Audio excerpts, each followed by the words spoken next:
You sit down at a cafe, ready to strike up a conversation, but right away the words get tangled. If you're coming from English, you're used to verbs being static. You say, I learn, you learn, we learn. The action word remains the same regardless of who is performing it. It's tempting to try that exact same strategy in German. You take the base verb for learning, lernen, and simply drop it into every sentence. But the conversation immediately stalls. The German language rejects this static approach, requiring a specific agreement between the person and the action. In German, the verb's form is bound to the pronoun. It must change its physical structure to match whoever is currently speaking. Success in basic German requires the active, manual adjustment of the verb's ending every time the subject of the sentence changes. Let's look at how that adjustment happens in the direct exchange, the first and second person. It starts with the speaker taking the center to assert their own identity. You establish your presence by using the pronoun ich, I. You say, ich heiße Anna, my name is Anna, and ich lerne Deutsch, I learn German. This is the mechanical breakdown of ich lerne. Ich forces the base verb lernen to shed its n ending, binding to a. Shifting to you learn, du lernst, ich is replaced by du, detaching the a so an st ending takes its place. The conversational ball has been passed. The verb had to be physically altered to accommodate the new perspective.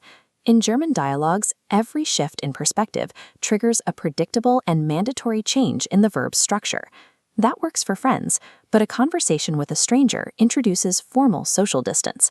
Addressing someone with the formal you, Sie, changes the math. The respect inherent in the formal Sie forces the verb to snap back to its original unaltered base form, Sie lernen.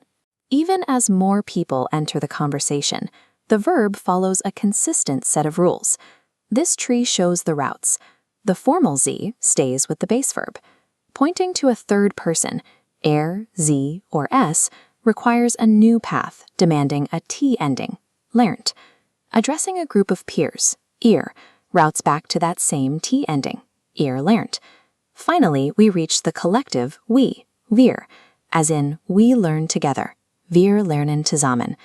Notice how wir, along with the plural they, sie, act as stabilizers. Like the formal Sie, they use the full, unaltered base verb, closing the loop on the system.